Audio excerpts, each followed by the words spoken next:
Well, welcome to the Western Standard's latest live show. This one's called The Rant, and this is my show. This is just where once a week I'm going to come on. I'm going to rant about issues, items, memes, pictures, you name it, things that caught my fancy during the week and that I want to go on about. I'll help you kick off Mondays talking about the news. I'll even help you out and tell you what to think about the news. Make your life nice and simple and easy for you. Comments are welcome in the Facebook scroll while it's live. If you're watching on YouTube, well, it's already been recorded, but hit that subscribe button and you'll see these other shows as they come up. Hope to have some fun with this, and we can cover issues as they go. So I'm going to dive right in, start with something simple, not too controversial. Donald Trump. I want to see Donald Trump win this fall's election. Not because of his brilliant governance, not because it would be better for Alberta for the Keystone Pipeline and things like that. Not because Creepy Joe here and his hair-sniffing habits would really make for a strange and sick sort of president. No, I want to see Donald Trump in just so he entertains me further. I mean, really, when you look at all the presidents over the years, how much difference is there between president by president? I mean, changes happen over the years. It doesn't make all that profound a difference. They all spend too much. They all govern too much. They're all self-centered and just seem to screw up in the end. But what I like about Trump is he drives the moonbats on the left completely out of their minds. This is why I did have to put a profanity warning on this show, because occasionally I'm going to drop the odd swear, and some of these videos are going to drop some. But this woman's outburst was just brilliant. She demonstrated everything about the people who are just completely deranged about Trump, what they are and who they are. So let's have a listen here. Holy fucking shit, you guys! I'm driving your car, but I just got a notification that Ruth Bader Ginsburg died! Fuck! Could this year get any fucking worse? Ruth, you just had to make it to 2021! Ah! Was that a piece of art or what? Donald gets back in. We get 4 more years of beautiful videos like that. And I mean, it started right from when he got in, right when the inauguration happened. Who can forget this beauty? Of the presidential inauguration from NPR News, and you can hear the 21-gun salute in the background. Another signal that for all of that resistance, for all of that opposition, Donald J. Trump is now President of the United States. President Obama is the ex-president. And Mr. Trump, for the moment, steps up. I really want to see her do a repeat performance this January. Oh, among all the other moonbats on the streets. It's just beautiful to behold. It's entertaining, and again, whoever sits in the presidency seat isn't going to make that difference. So now I do want to talk about, so I talk about quite a bit on other areas. It's the most hated country in the world. People are just reviling them, questioning every move they do, calling them the devil. And yeah, we're not talking about North Korea, I'm not talking about Russia, I'm not talking about China. I'm talking about Sweden. Look at those evil bastards. Oh my God, all smiling and all blonde and all that.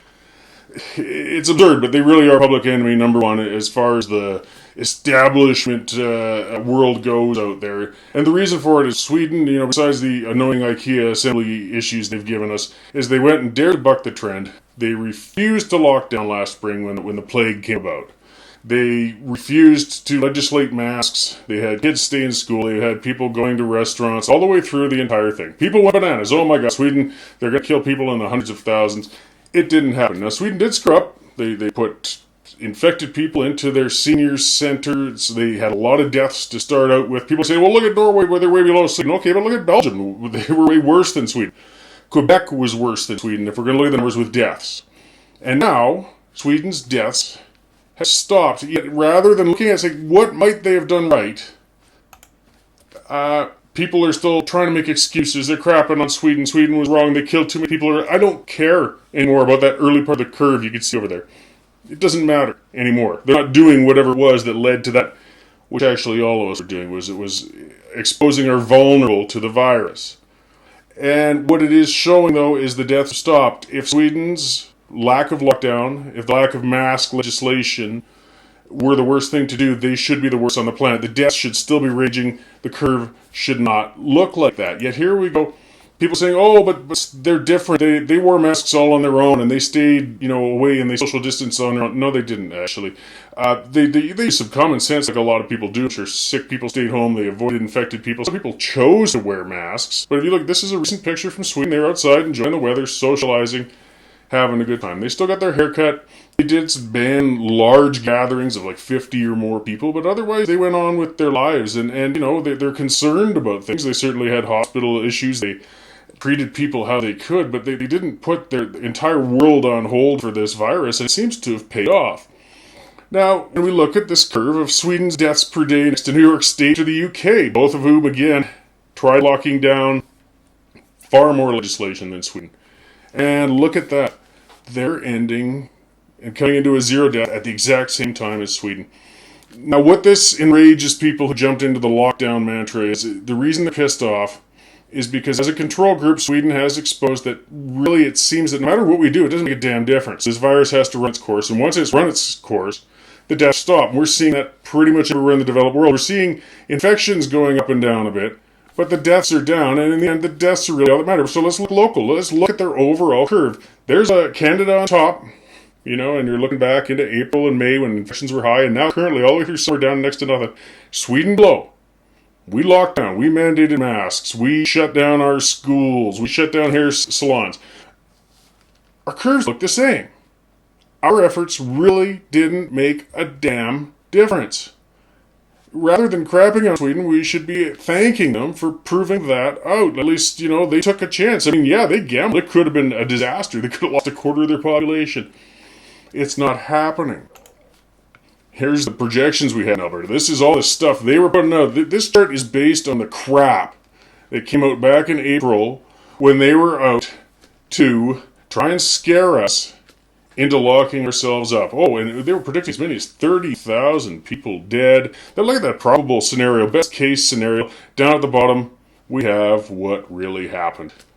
And we're still there. So, thank you, Sweden, for exposing the BS.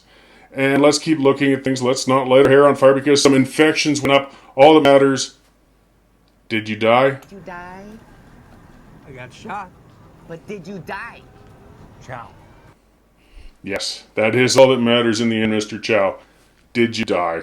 Otherwise, it's just a really bad flu. I mean, there's some people giving anecdotes about long-term consequences and everything, but there's no evidence of that. In fact, this disease is so bad that a lot of people had it and recovered from it and didn't even know they had it in the first place. Oh my heavens, this is terrible. Look, it's not a hoax. It's out there. It harms some people. It's tragic. But we've grossly overreacted, and we've really got to start looking at the other jurisdictions that didn't and start emulating them. It's time.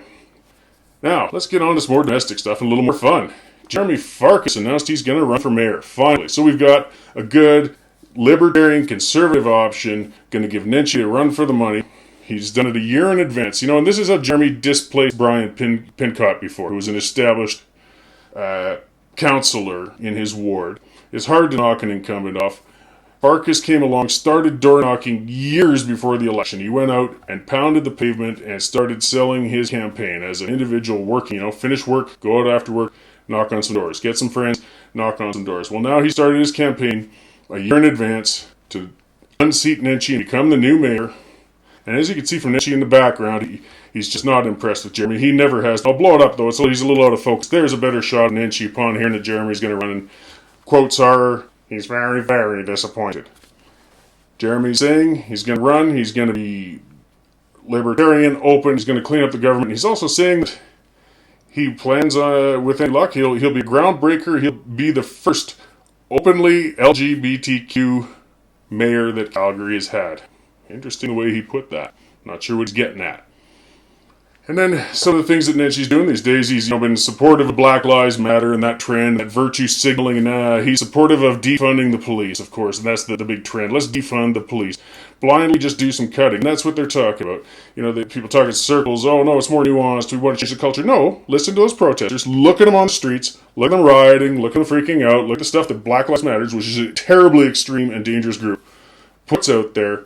They want the police gone. They also say disband, they say abolish, and of course they were always saying all cops are bastards. So let's not beat around the bush. They want to cut them, and then she wants to indulge them. And we're seeing some areas. So Minneapolis was where the start of the whole recent trend of riots and such after, of course, that terrible killing of Floyd happened. They responded to the riots by listening, bowing to Black Lives Matter, and they actually fully defunded their police. Look what's happened. Lo and behold, they've had a crime wave. Crime is surging. It's going up, and they're acting alarmed and stumped.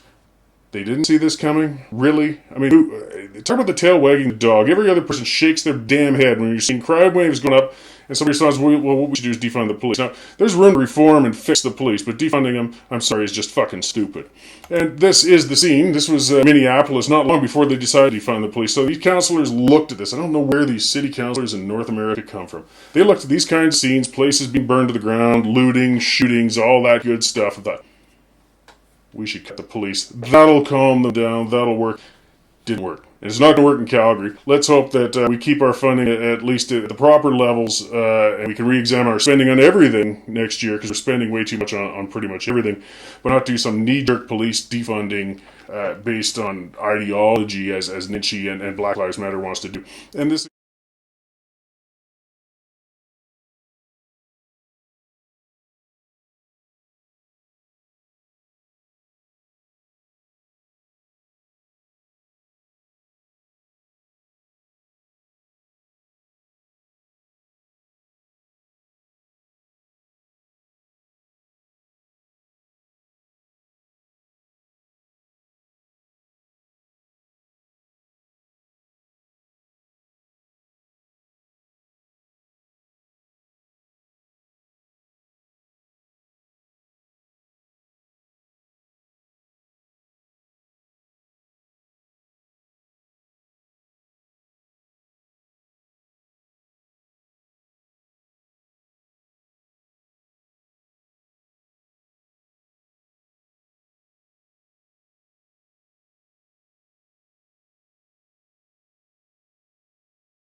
And that it was terrible. And then he went out and told the American people, don't wear masks, it's all going to go away. You have to put some blame on your president. I'm sorry. You're putting it on something extraneous here. Talk to the point, please. Is this Joy speaking? The guy lied. Same Joy? The same Yes. Joy that Yes. paraded around in blackface not too long ago? Come on, Joy, I don't think you should be That's asking not these true. questions. I am Excuse an me, African-American. excuse me. The black community had my back. They know that The that black was not community has my blackface. That back. was an homage. Oh, The please, black just community answer the has my question. back Black as well. community has your back? The black Yes. community has Yes, your back? they do. Sonny, The Yes. black community did Sonny, not tell vote them. for you. Well, The black you know what? community did not vote for you. What It was planet during are a you special living election. on? Sonny, can I speak? What It was planet during- are you living on? It was during a special election while we were still under lockdown and I could not talk to people. Can I speak, or are you just going to scream over this me? becomes a big... Listen, Kim, good luck to you. Thanks to Kim Close. That was very we'll be right immature, back. but Bye. thank you for having me.